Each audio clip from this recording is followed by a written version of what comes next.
A-team on the field for a UK-friendly game on a Monday afternoon. Wonderful to see. However, the Marlins offense continues not to show up through spring. We're going to dig into the immediate reaction to Monday's game and the 5-0 defeat to the Cardinals. Also, I wanted to carry on a wonderful episode of Fish Stripes over from last week with the player props, over-unders, beyond that conversation and dig into some of the actual props that Eli put forward and give my team as well. So tons to get into, all on today's Locked On Marlins.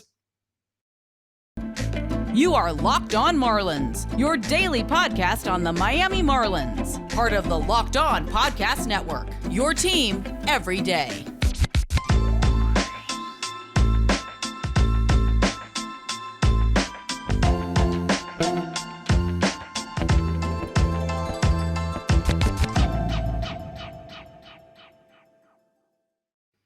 Greetings from England and welcome to Locked On Marlins. This, of course, is your daily Marlins podcast. I'm your host, Peter Pratt. Hit me up on Twitter at Miami_Marlins_UK. It is your team every day. Hit subscribe on the pods. They're available everywhere and free. And head over to YouTube, Locked On Marlins. Hit subscribe there too. We're over 500 subscribers on YouTube. Absolute scenes. We are trending. Will we ever get to 1,000? Who knows? Who really cares? Main thing is, I hope you're enjoying the content. Month of March, next week, opening day. All this talk of spring, games don't matter. Next week, on Thursday, opening day. Games will matter. And these next 10 or so days, I think, are very important for the Marlins and for them to gel, I think. I think what we're really looking for them to do is to come together and start to gel as a unit. This WBC kind of being dropped in the middle of spring has definitely not helped the Marlins, particularly with the infield shift around and the personnel being asked to do what they're asked to do. Jazz out in center. Like, it's been a little bit stop-start, but now we're really starting to shrink down this roster, starting to get, the A-team out there. The A-team was definitely out there today. Didn't perform like it, but the guys, the next couple of, week and a half, it's about gelling, coming together, being ready to go. Because listen, the Mets, they're going to be ready to go. Not sure about their closing situation or who's playing center field, maybe Starling Marte, but the Mets are going to be ready to go. With that being said, this episode and today's episode is brought to you by Ultimate Baseball GM. If you've ever dreamed of becoming an MLB GM, managing your baseball franchise, then this game is definitely for you. To download the game, just visit ultimatebaseballgm.com or look it up on the app stores. Our listeners get a 100% free boost to their franchise when using the promo code Locked On. That's all caps in the game. More about those guys later on. But as I mentioned, I wanted to just recap on what we saw today. And also, I wanted to springboard off a Fish Stripes live episode from last week. The UK GOAT, Sean Barrett, was on the show. So naturally, I watch all the shows anyway, but it was great that Sean was on there. And I loved the idea and the concept that Eli put for under player props, covering every player. We're only going to focus today on some of the hitting props that were there because otherwise we'll run out of time. But I thought there were some really intriguing ones. So well done to Eli for that episode, and well done to the guys. If you haven't seen it, go and check it out. It was a great episode. I think like an hour and a half extravaganza. So love to see that from the Fish Stripes guys, and love to see Sean Barrett doing his thing for sure. Today's game, though, guys, offense struggled again. It has been the theme. I've said it now for the past week or so, maybe. There's like what you're seeing is a repeating cycle here of around about 5 or 6 hits, a couple of errors. Today there was one, and less than 2 runs. Seems to be the way the Marlins offense is going. But I would say the interesting was the actual lineup itself. And I think we are getting extremely close to what opening day and what first choice or A-team lineup will look like. If you haven't seen the game or the box score thus far, I'll just quickly run through them for you. Luis Arias in the leadoff spot. He had 2 hits today. Listen, Luis Arias, I'm going to talk about him shortly on this player props thing from Fish Stripes, but boy, oh boy, I am blown away by Luis Arias. It's funny, right? You don't see a player tons because they're in the AL, the Twins, and I don't watch a ton of Twins games or games from many other teams, to be honest with you. haven't seen a bunch of Luis Arias, but I must say, he is an absolute stud. Stud. I love Luis Arias. And I remember at the time, the Twins fans saying, Pete, you are going to love Luis Arias. Not only is he just a hitting machine, but he is just a fun-loving dude as well.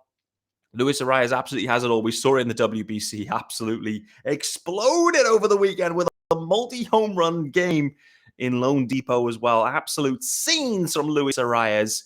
I cannot be more pumped about this guy. Another 2 hits today. Interestingly for Venezuela, he was hitting in the 3-hole. Seemingly the Marlins and this roster anyway, this lineup today, suggests he might be hitting in the leadoff spot, trying to get someone on base in advance of everyone else. Jazz Chisholm hitting in the 2-hole today. Jorge Soler in left field. So Soler continuing in left field. Garrett Cooper DHing. I think there's a real good chance that we see plenty of that from Coop this year. Avi Garcia in right field. It was an absolutely terrible day for Avi Garcia. 4 at-bats, 3 Ks, and the only at-bat he didn't K, he grounded into a double play. Absolutely putrid day for Avi Garcia. Mean Gene Segura then at third base. Yuli Gurriel at first. Joey Wendell at short. And then the catcher spot as well. For me, this is really close to what opening day will look like. Swap out the catcher and put Sandy Alcantara on the mound. And I think that is probably your opening day roster. Who is on the bench is up for debate. What I would say over the weekend, we're starting to have a little bit of discourse. I need to get Craig on here, actually. Craig Mish, I know you listen. Send me a message later. Let's get it fired up this week, brother, because there's questions that the Marlins fans are asking. Unfortunately, Swings and Mishes isn't around anymore to give us all of this kind of daily feed of information, or weekly feed, sorry. So try and get Craig on here and we can mop some of this up. But what we're hearing is De La Cruz is making the team. There is no battle there. He thinks Jesus Sanchez is also going to make the team. John Birdie's going to make the team. And it looks like Yuli Gurriel is. So for me, that says that likely Jose Iglesias not going to be making the opening day roster. So we'll see how it goes. But that's just the general vibe we're getting. How they're going to find playing time for all these guys when 5 outfielders, is an interesting approach, particularly when you've got, Jazz and center. Really, it's 5 outfielders, but 4 of them are corner outfielders, and then Jazz a makeshift center fielder. So it's going to be really interesting to see how they mix and match. Kudos today as well to Dan the Man Castano. I must say, I love Castano. I've always loved him since the 2020 season. Never heard of him before 2020. Came up, just did his thing in that year where you just needed everyone. You needed anyone in the organization that could do anything that closely resembles a Major League Baseball player. And Castano did it with aplomb in 2020. And he's just dependable, isn't he? I was surprised at the time that the Marlins DFA'd him. They were trying to get other guys on the roster, and we know the drill. It is what it is. But for me, Dan Castano, he's dependable. He can give you 5, right? He's the kind of guy that has proven he gives you 5 with just 3 hits, a walk, and 4 Ks for Dan the Man Castano. It's bringing his ERA in spring to, and are you ready for this now? 0.71. Dan Castano, an absolute stud. Stephen Okert took the L, though, today, guys, and his ERA has jumped up to 9.64. Not good. Good to see Brazaban, Puck, and Tanner Scott, though, as well today. So the guys, the relievers, starting to get their body of work in. It's been a little bit higgledy-piggledy with the relievers. Obviously, Brazaban with his visa issues, AJ Park, Tanner Scott with their injuries, being shut down for a couple of weeks. So it's good to see these guys starting to get a body of work in. We're going to see how this kind of bullpen itself meshes together. But, for me, Dan Castano, he's putting his best foot forward.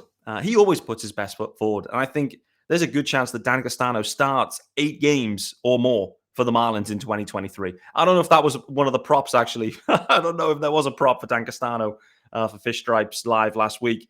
Before we get to them, guys, let's get the graphics fired up firstly. Love these graphics. And there you go. Get those QR codes up as well, baby. For those that are watching anyway, can see this. So this episode, as I mentioned, is brought to you by Ultimate Pro Baseball GM.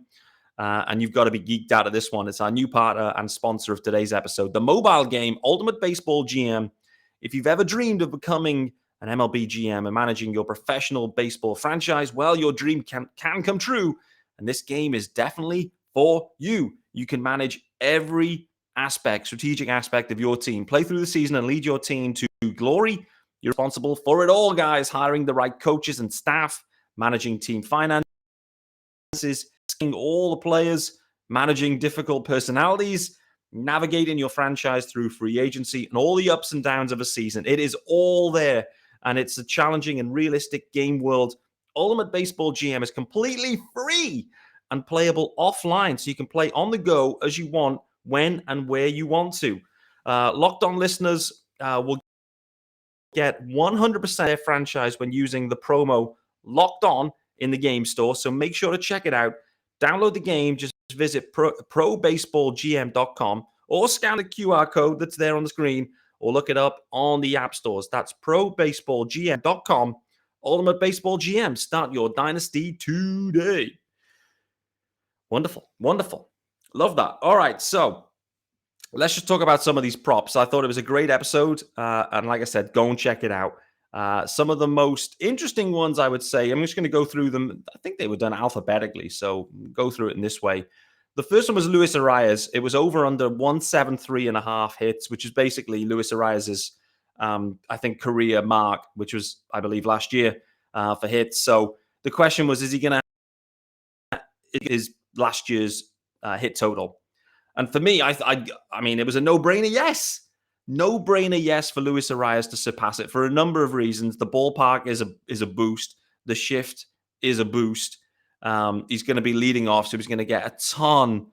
I mean, he was leading off plenty last year too, but he's going to be getting a ton of opportunities and plate appearances. So for me, Luis Arias for certain. The only concern you have with Luis Arias is just he's going to be asked to do a lot more defensively in the field at second base rather than in the main first base or DHing like he did last year. That's the plan. Skip Schumacher as well. I believe someone asked him relatively recently whether Arias could see time at first base. His answer, Skips, was in a pinch, only in a pinch. I guess now you've got Coop and you've got Gurriel. That kind of takes away the need for Arias to have to cover first base. So it looks like it's going to be a ton of Arias at second base. I must say, unfortunately, there was an error today. It was on Mean Gene Segura, but Arias was also involved in that play. Mean Gene fielded a ground ball. Looked like a routine double play opportunity. Missed the throw. Arias kind of coming into the second base bag. They couldn't connect. Overthrow, and a run scored. So that's where the error came from in today's game. That's the only thing for me on Arias is just the body of work and the toll on what was described as some, potentially challenging knees, let's say, with Arias. There is some injury history there with the knees. And so the Marlins may need to manage the workload. I don't know. They certainly have enough second basemen on the roster to be able to manage the workload at second base. Who knows how the season progresses as well, guys, because Garrett Cooper, as we know, is a free agent at the end of this year. So will Gurriel. And so as the season progresses, things can change in that position specifically, which may mean that, or may see that Arias ends up sliding over to first base during the season. It's possible that the longer-term goal here, potentially at first base, is for Arias to actually play first base in the 2020s. We'll wait and see. He isn't prototypical in terms of his makeup for first base. I'm interested to see how the defense plays at second base. With the shift changes, it's going to be second base defense, and range is going to be at a premium, which is why it would have been nice for Jazz Chisholm Jr. in some ways to have been there. But it is what it is. Luis Arias, I believe he will surpass the number from last year quite significantly. He may even get up to, 200 hits. Who knows? Who knows? With Arias, anything's possible. He's an absolute stud, as I mentioned. John Birdie, they had the mark at 29.5 stolen bases. He had 41 last year. For me, that is a low mark. I understand why Eli set the mark there. He set that because John Birdie was asked to play a lot last year. Let me just put it out there right now. John Birdie is going to be asked to play a lot this year too. He is. That's just the reality. Guys will get hurt, and Birdie, he is the ultimate utility guy. There'll be a bunch of playing time for Birdie. There'll be absolutely tons. It wouldn't shock me if he had a similar body of work to last year. And where does that take you, stolen bases? It takes you miles past 30, miles past it. Maybe there's no reason why John Birdie can't get to something silly like 50 stolen bases. I am smashing the life out of the over on that number. I think stolen bases are about to skyrocket in Major League Baseball in general. There's going to be more aggressiveness around that. Everything points to we want more guys on base, and when they're on there, we want to utilize the speed. So I think league wide, it's going to be a lot of fun, and we're going to see some old school baseball at times. And if the plate appearances are there for Birdie, which I believe they will be, then there's a real good chance he even surpasses last year's mark.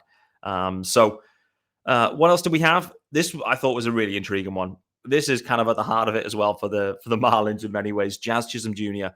over under 81.5 games at center field for the Marlins in 2023.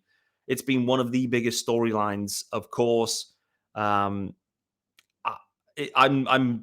just not sure the way this is going to go, to be honest with you. If the Marlins make no moves, then Jazz will go way past this number. The way that he's being utilized in spring, the way that it's being talked about, et cetera, Jazz is going to be out there, if he's healthy, and that's the other question, but if Jazz is healthy, he's going to be out there in center field 140 games. So he's going to absolutely fly past this number. What are the reasons why Jazz won't get past 82 starts in 23 at center field? First one is health, clearly. There's been challenges there over the past few years. He looks great this year. He's feeling great. He's looking great in the box.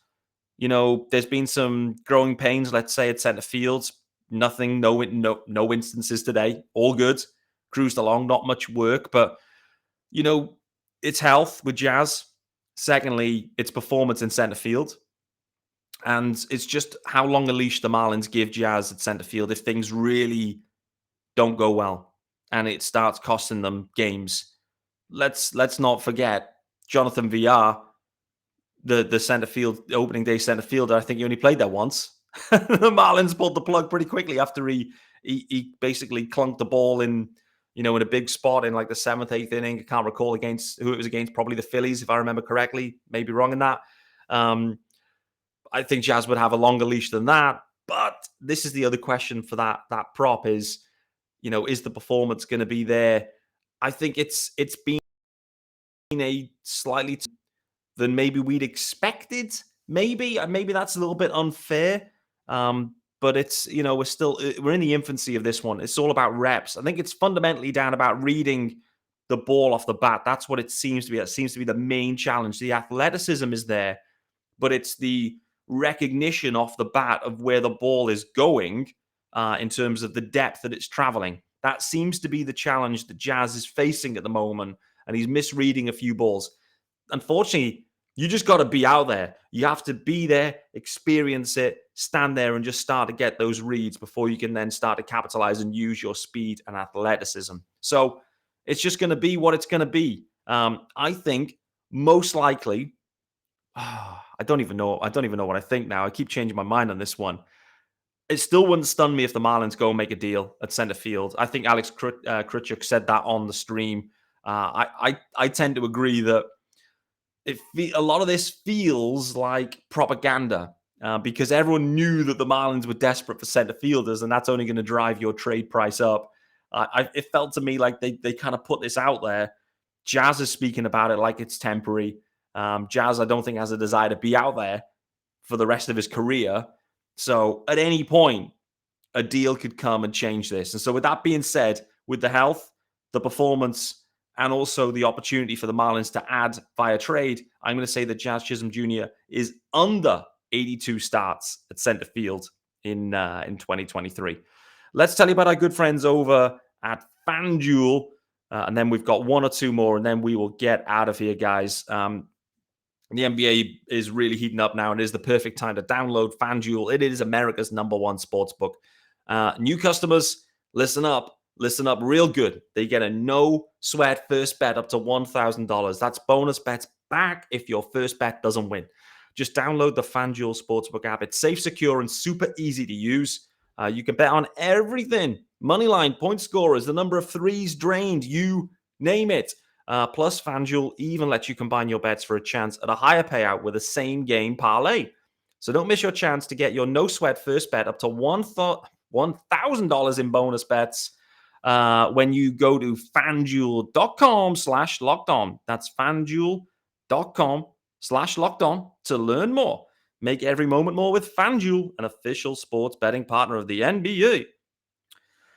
All right, rounding up, guys, with a couple of further props that I enjoyed. The Nick Fortes plate appearances, I think, is very intriguing. The market is set at 2.5, so 275 for the over. Well, since this, around this time anyway, Nick Fortes is potentially struggling for opening day, some knee tendonitis stuff going on. As a catcher, if you've got knee problems, not good. Not good. So early question mark there on Nick Fortes. Can he make opening day? How bad is this knee? We'll wait to see. More generally, I am intrigued about the catching situation. A lot of us are. The reason we're intrigued about it is because Jacob Stallings' offense, whilst he wasn't billed as a big offensive catcher, particularly in the first half of the year when the Marlins were actually in the hunt, Stallings was putrid. Apart from opening day when he hit the bomb. The second half, when the pressure was off, Stallings came around. Nick Fortes didn't start opening day on the roster after having a great end to 2021. Came onto the roster, showed talent. I absolutely love the swing and the profile of Nick Fortes. There is a pathway here with Stallings in particular where the Marlins may look to move Jacob Stallings at some point. It could happen this year. We'll wait to see on this one. But Nick Fortes, 275 plate appearances. I don't see him DHing, and I don't see him playing at first base at all. So this is only catcher plate appearances. He's already hurt right now. But I think that he deserves and earns the opportunity. He's not going to be the everyday catcher where he's catching 5 out of 7. But I can see a 50-50 split situation. And there is potentially an outside chance that Jacob Stallings is traded at some point in 2023. With that being said, I'm taking the over on Nick Fortes on that one. Avisel Garcia, 1.5 WAR over-under on that. Avisel Garcia, as I mentioned today, 3 Ks and a double play grounder. Boy, oh boy, Avisel Garcia, what can the Marlins do here? What can Avi do? What can anyone do with this one? Gut feel is skinny Avi in an odd year. He finds a way to make it happen. The Marlins are going to give him the opportunities, it seems. Not that he deserves the opportunities right now. In my opinion, Jesus Sanchez should be out there a lot more against righties than Avisel Garcia. Do they have the plums, the cojones? Do they have that approach to sit Avi against righties and let Jesus Sanchez ball out against righties? That is the question to you, Miami Marlins. Are you willing to sit $12 million or whatever it is a year for a role-type player? Do you have the cojones to do it? We'll wait and see. Avisel Garcia may step up and earn it. And we may look at it and go, hey, skinny odd year Avi, he's in there. He's absolutely en fuego. 22, Avisel Garcia. He should be benched. Jesus Sanchez should be playing every day against righties, and Avisel Garcia should be benched. Will the Marlins do it? We'll wait and see. Will Avisel Garcia get to 1.5 WAR? Gut feel in my eyes, they tell me no. I am going under on that one. I'm also interested to see, do the Marlins try and find a way out of the Avisel Garcia situation in some sort of way? I don't know what that could look like, but I'm intrigued to see if the Marlins try to find a way out, or even worst case situation, they just cut him up. I don't know. We'll see on that one. I think that's extreme. There is a player in there somewhere. I just don't know what's happened with Avisel Garcia.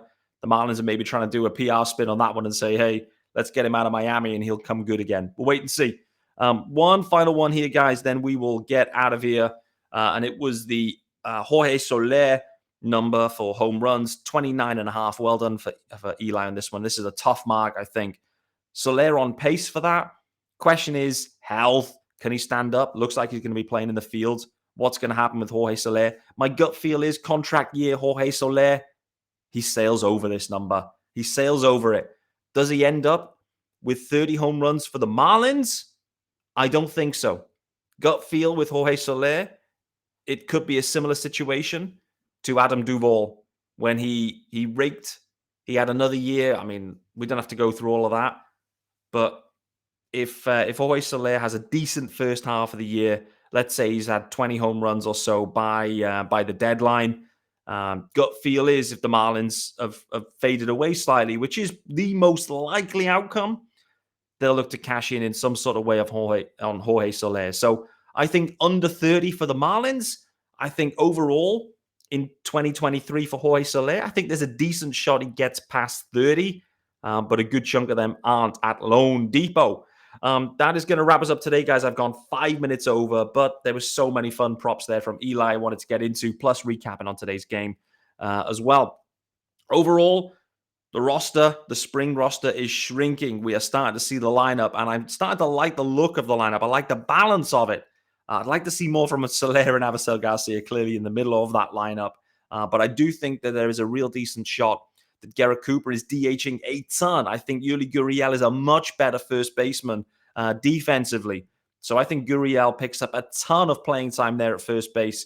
Coop into the DH spot, and then you have a 5 outfielder mix. Effectively, 4 corner outfielders on the roster. It's going to be really interesting to see how the Marlins mix and match those. There's a lot of props to get into, but overall, I am loving Luis Arias. I think Jazz doesn't make it to 82, doesn't play half the year at center field for a few reasons. One of them being I think the Marlins could execute a trade. I think Birdie smashes it up on the stolen bases. I think Nick Fortes can also go over on the plate appearances. He takes more playing time away from Jacob Stallings. Avi Garcia, I am not hopeful on. Jorge Soler, I am. But equally, I could see him not being a Marlin at the end of 2023. Quick fire for you there, guys. Hope you've enjoyed it. Thanks for making Locked On Marlins your first listen of the day. I'll be back tomorrow on Tuesday, of course, and I'll see you then.